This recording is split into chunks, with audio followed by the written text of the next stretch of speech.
الحمد لله نحمده ونستعينه ونستغفره ونؤمن به ونتوكل عليه ونعوذ بالله من شرور أنفسنا ومن سيئات أعمالنا من يهد الله فلا مضل له ومن يضلله فلا هادي له ونشهد أن لا إله إلا الله وحده لا شريك له ونشهد أن سيدنا ومولانا محمدا عبده ورسوله أما بعد فقد قال الله تعالى في كلامه المجيد والفرقانه الحميد أعوذ بالله من الشيطان الرجيم يا أيها الذين آمنوا اتقوا الله وكونوا مع الصادقين الآية وقال رسول الله صلى الله عليه وسلم عن عم قال سمعت رسول الله صلى الله عليه وسلم يقول إني لأعلم كلمة حقا من قلبه فيموت على ذلك إلا حرم على النار لا إله إلا الله أو كما قال عليه الصلاة والسلام إن الله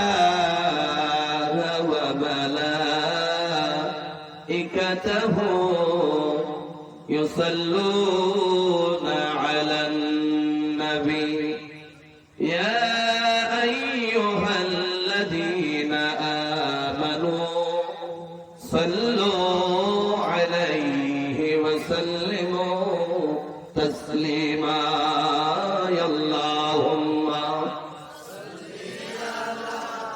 سيدنا مولانا محمد وعلى آل سيدنا مولانا محمد اللهم صل سيدنا مولانا محمد وعلى آل سيدنا مولانا محمد ফকিরাজে উড়তে পারে উড়তে আমরা পারি না ফকিরাজে উড়তে পারে উড়তে আমরা পারি না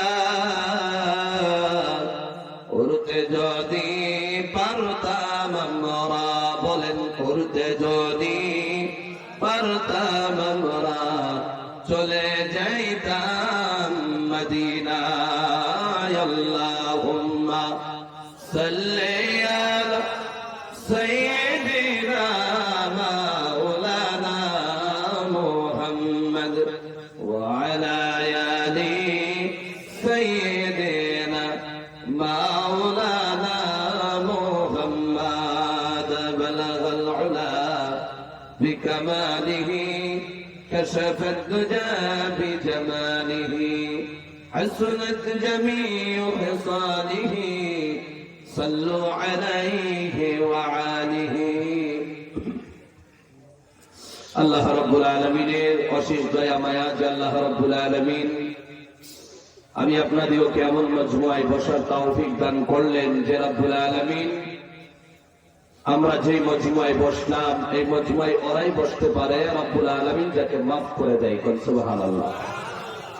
তো এই বিশাল বা বরকতদিন জলসার মহতি এই অঞ্চলের সুনামধন্য সম্মানীয় সভাপতি সাহেব, মঞ্চে উপবিষ্ট মুআজ্জাজ মুকাররম জাতির মাথার মুকুট ওয়ারাসাতুল আম্বিয়া হযরত উলামায়ে কেরাম হুফাজানে আযম হুজ্জাজানে আযম এই অঞ্চলের বয়োজ্যেষ্ঠ মুরব্বী বাবারা, সুশিক্ষিত মণ্ডলী, আমার নওজোয়ান ভাইয়েরা, পর্দার আড়ালে থাকা আমার মা ও বোনেরা, বিভিন্ন জায়গা থেকে বিভিন্ন অঞ্চল থেকে আগত আল্লাহ তাবারক ওয়া তাআলার পছন্দতা বান্দারা, আপনাদের সাথে প্রথম মোলাকাত জানাই আসসালামু আলাইকুম ওয়া রাহমাতুল্লাহ।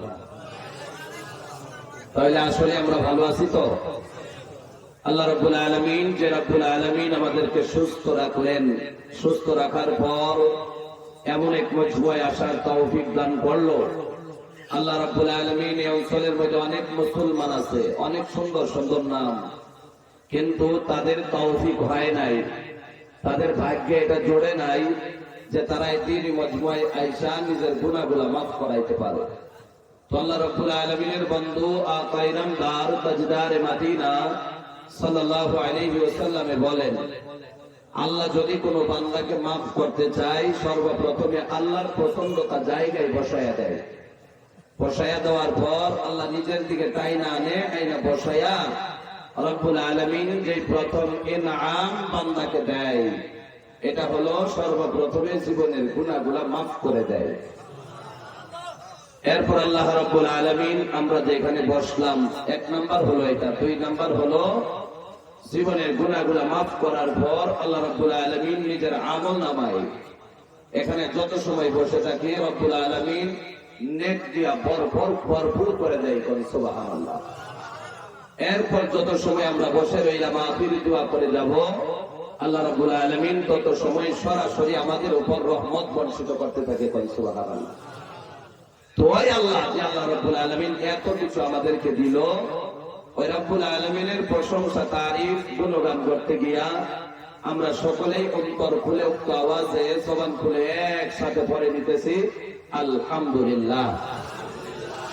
বায়ু মহতরম দুস্থ বুজুর্গ, আসমান জমিন চন্দ্র সূর্য গাছ তরলতা নদী নালা দুনিয়ার বুকে আল্লাহ রাব্বুল আলামিন যা কিছু প্রেরণ করলেন, পাঠাইলেন, সৃষ্টি করলেন, বানাইলেন, আল্লাহ রাব্বুল আলামিন একজনের মহব্বতে এই সমস্ত কুল কায়নাত বানাইলেন। তিনার শানে মানে মর্তবা বাড়াইতে গিয়া আমরা সকলে জবান খুলে ইশকে ওই নবীর উপরে পড়তেছি সাল্লাল্লাহু আলাইহি ওয়াসাল্লাম। তো ভাই মহতরম দোস্ত বুজুর্গ, প্রথমে আমি বললাম আপনাদের কাছে সময় লম্বা করার কোনো চান্স নাই, একদম কম টাইমের ভিতরে ইনশাআল্লাহ দোয়া করে আমরা ইনশাআল্লাহ ঘরের দিকে ফিরে যাব। আল্লাহ রাব্বুল আলামিন যেন আমাদেরকে ধৈর্য সহকারে বসে বয়ান শোনা এবং বলার মতো তৌফিক দান করে। বলি আবারও আল্লাহুম্মা আমিন। আল্লাহ রাব্বুল আলামিন কালামুল্লাহ শরীফের সূরা তাওবা 11 নম্বর পারার মধ্যে আল্লাহ রাব্বুল আলামিন আমাদেরকে জানায়া দিলেন। আল্লাহ রাব্বুল আলামিন বলেন, ইয়া আইয়ুহাল্লাযীনা আমানুত্তাকুল্লাহা ওয়া কুনু মা'আস সাদিকিন। চিৎকার দিয়া বলা যাবে কি আল্লাহু আকবার? জোরে বলেন আল্লাহু আকবার। আল্লাহ রাব্বুল আলামিন কালামুল্লাহ শরীফের মধ্যে আল্লাহ রাব্বুল আলামিন এত সুন্দর করে ডাক দিয়া দিল। আবার আল্লাহ জিনাখোর বইনাও ডাক দিয়া দেয় নাই, আমার আল্লাহ মজার বইনাও ডাক দিয়া দেয় নাই। আল্লাহ রাব্বুল আলামিন এত সুন্দর কইরা ইমানদার কইয়া আল্লাহ রাব্বুল আলামিন আমাদেরকে ডাক দিয়া দিছে। কোন সুবহানাল্লাহ। আল্লাহ রাব্বুল আলামিন বলেন, ইয়া আইয়ুহাল্লাযীনা আমানুত্তাকুল্লাহ। আমার আল্লাহ ডাক দিয়া বলে দিছে, আই ঈমানওয়ালারা, আমি আল্লাহ রাব্বুল আলামিনকে তোমরা ভয় করো। জোরে বলেন রাজি আছি না নাই? এবার রাজি কেমনে আছে এটার প্রমাণ হলো রে ভাই। রাজি থাকবো না কেন লাইগা? ভালো কইরা মনোযোগ দিয়া শোনো রে মুসলমান। সর্বপ্রথম আমার আল্লাহ যেদিন দুনিয়ায় পাঠিয়ে দিয়েছিল, অনেক অনেক ছোট্ট একটা মানুষ ছিলাম। আমাদেরকে কেউ আবু বলতো, কেউ বাচ্চা বলতো, কেউ গেন্না বলতো। এ ভাই দেখতে দেখতে 20 বছর হয়ে গেল, 25 বছর হয়ে গেল, 30 বছর হয়ে গেল। হয়ে যাওয়ার পর আমাদেরকে একজনে নজওয়ান মহিলা ডাক দিয়া দেয়, এ বাবাজি একদিন তুমি তো নজওয়ান ছিলা, এ দাদু তুমি তো একদিন নজওয়ান ছিলা। দেখতে দেখতে তোমার দাড়ি গুলা পাইকা গেল, চামড়া টিলা হয়ে গেল, দাঁত গুলা নড়াচড়া করতেছে। এবার নজওয়ানের কালে এক জায়গায় পয়সা 1-1.5 কেজি 5 কেজি খাইয়া দিতাম। এবার এখন যদি সামনে আধা পোয়া 1 পোয়া রাখা যায়, জুড়ে কোন খাওয়া যায়নি? না না, খাওয়া যায় না। এটার প্রমাণ হলো রে ভাই, আমি তো বুড়ো হয়ে গেলাম, আমার সাথে তো মারা গেল, আমার বাবাও মারা গেল, আমার দাদাও মারা গেল, আমার বড় বাবাও মারা গেল, আমার ছোট ভাই বড় ভাই সবাই মারা গেল। আমি দুনিয়ার জমিনে জীবিত আছি। আমার বয়স 60 বছর হয়ে গেল, আমার বয়স 70 বছর হয়ে গেল। আল্লাহর কসম করে বলি, যেভাবে তারাও চলে গেল, আমাদেরকেও একদিন চলে যেতে হবে কি হবে না? আওয়াজ দিয়া বলেন, হবে কি হবে না? চলে যেতে হবে। ওই জন্য আল্লাহকে ভয় করলাম, ওই জন্য আল্লাহরে ডাকলাম। না রে ভাই না, যখন আযান মুয়াজ্জিনে দিয়ে দেয়, নামাজে যখন দৌড়াইয়া চলে যাই, বোঝা গেল স্পষ্ট আল্লাহরে ভয় করলো। যখন রমজান মাস এসে যায়, দরজার নিচে বলে খাবার খাই না, সারাটা দিন অনাহার থাইকা না খাইয়া রাতের বেলায় সন্ধ্যার সময় যখন আযান দিয়ে দেয়, আল্লাহ রাব্বুল আলামিনের হুকুম অনুযায়ী যখন দিন শুরু হয়ে যায়, তখন ইফতারে বসে যাই। রাজি আছেন না নাই? জোরে কর। এবার এক কথাই বুঝাইলাম, আল্লাহকে ভয় কেমনে করবা? নামাজে দাঁড়াইয়া যাও, আল্লাহরে ভয় করা হয়ে যাবে। রমজানের রোজা রাখা শুরু করে দাও, আল্লাহরে ভয় করা হয়ে যাবে। যাকাত আদায় করে দাও, আল্লাহরে ভয় করা হয়ে যাবে। জিনা ছাইরা দাও, রোজা ছাইরো না। যেমন ভাবে সুদে লিপ্ত হয়ে গেছো, সুদ ছাইরা দাও, জিনা ছাইরা দাও। এ ভাই শরাব ছাইরা দাও।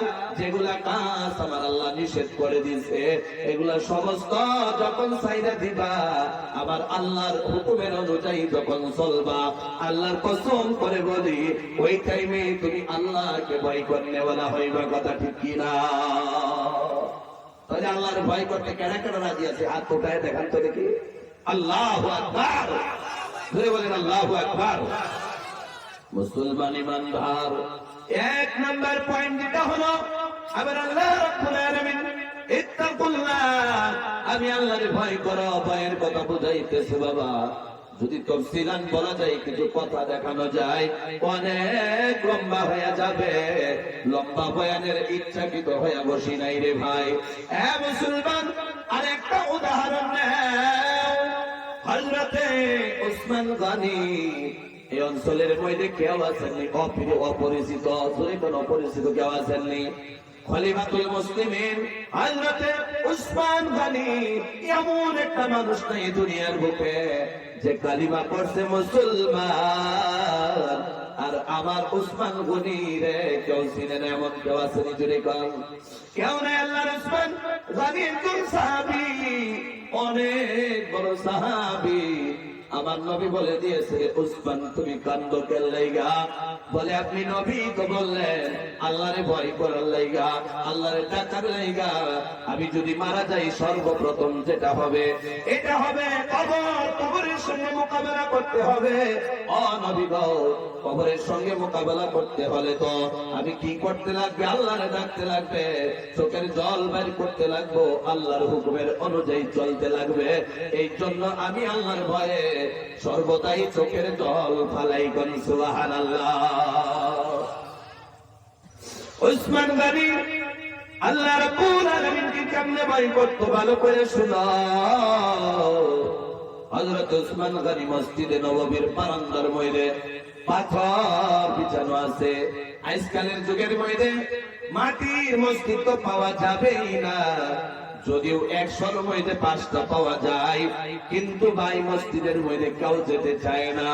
এবার যদিও নামাজ পড়ে সালাম ফিরাইতে দেরি, মুসলমান ওইটা দৌড়াইতে দেরি না, কথা ঠিক কিনা? এই ভয় বুঝাইতে গেলে রাত পার হয়ে যাবে। ওসমান গনি মসজিদে নববীর বারান্দার মধ্যে পাথরের মধ্যে শুয়ে আছে। মনটা নরম করে দেয়, যখনই চোখে দিয়া 1 ফোঁটা জল বের হয়, আমার নবী বলে দিয়েছে যে এই টাইমে আমি মুহাম্মদ আমার উম্মতের সামনে থাকবো না। হযরত আবু বকর থাকবে না, হযরত ওসমান গনিও থাকবে না, হযরত ওমরও থাকবে না, হযরত আলীও থাকবে না। ওই টাইমের মধ্যে যখন আমার উম্মতি মুহাম্মাদি চোখে দিয়া জল বের করবে, 1 ফোঁটা চোখের জল আল্লাহর ভয়ে যদি বের করে দেয়, আমি নবীর ইশকে মুহাব্বতে 1 ফোঁটা চোখের জল যদি বের করে দেয়, আমি আল্লাহর কাছ থেকে সুপারিশ কইরা আমার উম্মতরে জান্নাতে নিয়ে যাব। কোন সুবহানাল্লাহ। হযরত ওসমান কান্দে মসজিদে নববীর মধ্যে পাথরের উপরে ঘুমায়। আমার নবীর জামানার মধ্যে ওসমান যদি চাইতো নরম বালিশের মধ্যে তুষুকের মধ্যে সুন্দরভাবে ঘুমাইতে যদি চাইতো, ওসমান গনির মতো কেউ পারত না। হাসান বসরি দেখে ওসমান গনি মসজিদে নববীর বারান্দায় শুয়ে আছে। ওসমান গনি একটু পরে পরে উঠে যায়, অজুই দাঁড়ায় যায়, নামাজে লিপ্ত হয়ে যায়। নামাজ যখন শেষ হয়ে যায়, আবার মসজিদে নববীর বারান্দার মধ্যে শুয়ে যায়। আল্লাহর ভয় তারে বলে, ভালো করে শুনো রে মুসলমান, একটা বানানো কথা হবে না। অনেক দূরের থেকে আসলাম, গান গাওয়ার জন্য আসি নাই, কীর্তন গাওয়ার জন্য আসি নাই রে ভাই। আসলাম কারণ হলো একটা, আমার উম্মতি মুহাম্মাদি কেমনে জাহান্নাম থেকে বাইসা আমার আল্লাহর জান্নাতে চলে যায়। চিৎকার দিয়া বলেন কথা ঠিক কিনা? এবার ভালো করে মনোযোগ দিয়ে শোনা। হাসান বসরি কাণ্ডটা দেখতেছে, একবার নামাজে দাঁড়ায়, আবার আইসা শুয়ে যায়, আবার দাঁড়ায় যায়, আবার শুয়ে যায়। হাসান বসরি জিজ্ঞাসা করলো, এ ভাই ওসমান, ওই যে দেখি একটু পরে পরে নামাজে দাঁড়াইয়া যান, আবার বিছানার মতো বারান্দার মধ্যে শুয়ে যান, কারণ কি? নবী জানতে চায়। ও নবী গো, বলে দেন, বলে দেন, বলে দেন। হযরত ওসমান গনিকে বলে, ভাই বলে দেন, বলে দেন। এ মুসলমান, ওসমান গনি ডাইকা ডাইকা বলেন, আমার আল্লাহ রাব্বুল আলামিনকে যদি ভয় না করি, বাড়িতে যদি নরম জায়গার মধ্যে ঘুমায়া যায়, রাত পার হয়ে যাবে, দিন পার হয়ে যাবে, নরম বিছানার সুখে আমারে ঘুমায়, আমারে ইবাদত করতে দেবে না। এই জন্য হাসান বসরি এই যে মসজিদে নববীর বারান্দায় শুয়ে যায় পাথরের উপরে, যখন আমার ঘুম বেশি হয়ে যায়, শরীরটা যদি একটু নড়াচড়া হয়, পাথর গিয়া শরীরের মধ্যে বেঁধে যায়, সঙ্গে সঙ্গে আমি ওসমান উঠে যাই, গিয়া অজু করে নেই, অজু কইরা নামাজে দাঁড়ায়া যায়। আবার নামাজ যখন শেষ হয়ে যায়, আমি আল্লাহর ভয়ে আবার পাথরে শুয়ে যাই। আবার যখন গীতে যাই, আবার আমি উঠে যাই, নামাজে দাঁড়ায়া যাই। হাসান বসরি কারণ হলো এটা। তাহলে মুসলমান, তাকায়া দেখো নিজের জিন্দেগির কথা ভাবো। একদিন নামাজে গেলে 2 নাম্বার দিন নামাজে যাই না। 5 ওয়াক্ত নামাজের মধ্যে 1 ওয়াক্ত পড়লে 2 ওয়াক্ত পড়ি না, 2 ওয়াক্ত পড়লে 3 ওয়াক্ত পড়ি না। আল্লাহর কসম করে বলি রে ভাই, এইভাবে যদি জীবন চলে, আল্লাহর জান্নাত পাওয়া সম্ভব না, কথা ঠিক কিনা? তাহলে 1 নাম্বার পয়েন্টের নাম হলো আল্লাহরে ভয় করা। জুড়ে বলেন কি করা? আওয়াজ দিয়া বলেন কি করা? মাত্র 3-4টা পয়েন্ট শুনে এবার চলে যান। 1 নাম্বার পয়েন্টের নাম হলো আল্লাহরে ভয় করা। 2 নাম্বার হলো ওয়াকুনু মা'আস সাদিকিন। 2 নাম্বার যেটা হলো আমার আল্লাহ রাব্বুল আলামিন বলে দিয়েছে, খালি আমারে ভয় করলেই হবে না, আমি আল্লাহরে খালি ডরাইলেই হবে না, কেমন মানুষের সঙ্গে থাকবা, ওয়াকুনু মা'আস সাদিকিন, যারা নাকি সত্যবাদী। মুসলমান ভালো কইরা মনোযোগ দিয়ে শুনো, যারা নাকি সত্যবাদী আমার আল্লাহ রাব্বুল আলামিন বলে সত্যবাদীর সঙ্গে চলতে আরম্ভ করে দাও। রাজি আছি না নাই? জোরে কথা আওয়াজ দিয়ে বলেন, রাজি আছি না নাই? মিথ্যাবাদীর সঙ্গে চললে জিনা করা আসান হয়ে যাবে, শরাবের আড্ডায় যাওয়া আসান হয়ে যাবে, দুনিয়ার যত খারাপ কাজ আছে সমস্ত কাজগুলা করা আসান হয়ে যাবে। আর সত্যবাদীর সঙ্গে যদি জীবন যাপন করতে পারি, আল্লাহ রাব্বুল আলামিন যদি সত্য মানুষের সঙ্গে জীবন যাপন করা তৌফিক দেয়, তাহলে দুনিয়ার বুকেও আল্লাহর ভয় করব, আর আল্লাহর ভয় নিয়ে জান্নাতের মেহমান হয়ে যাব। কোন সুবহানাল্লাহ। এবার তাকাইয়া দেখবা, যদি কোন মানুষ বেনামাজি মিথ্যাবাদীর সঙ্গে চলে, যত ভালো মানুষই হয়ে যাক না কেন, একদিন না একদিন ওই মানুষটা বেনামাজি মিথ্যাবাদী হয়ে যায়। আর যদি ইমাম সাহেবের চলে সঙ্গে চলতে আরম্ভ করে দাও, ইমাম সাহেব তো সমাজের মধ্যে সত্যবাদী মানুষ, ইমাম সাহেবের সঙ্গে যদি থাকতে আরম্ভ করো, 1 দিন 2 দিন 3 দিন কেমন ভাবে দিন যাইতে যাইতে রে মুসলমান, একদিন ইমাম সাহেবের সঙ্গে তাইকা নজওয়ান গুলার দাড়ি উঠা যাবে। কথা ঠিক কিনা? যেই ছেলে হর টাইমে সব সময় গুনায় লিপ্ত থাকতো, জুয়ার আড্ডায় মদের আড্ডায় এগুলা কাজের মধ্যে যাইতো, যদি ইমাম সাহেবের সঙ্গে তাল্লুক রেখে দেয়, একদিন মদও সাইরা দিবে, জিনাও সাইরা দিবে, মিথ্যাও সাইরা দিবে, আল্লাহ তাল্লুকের সঙ্গে তাল্লুক মিলাইবে। কথা ঠিক কিনা? রাজি আছি না নাই? জোরে কর, রাজি আছি না আমরা? এবার 2 নাম্বার পয়েন্ট চলে গেল। 3 নাম্বার পয়েন্ট হলো আল্লাহ রাব্বুল আলামিন বলে দিয়েছে, 1 নাম্বার 2 নাম্বার আমরা বুঝছি না। 1 নাম্বার হইল আল্লাহর ভয় করব, 2 নাম্বার হলো সত্যবাদী মানুষের সঙ্গে থাকব, 3 নাম্বার আল্লাহ রাব্বুল আলামিন আমাদেরকে বলে দিয়েছে। 3 নাম্বার পয়েন্ট আপনাদের জন্য আমি যেটা তুলে ধরলাম,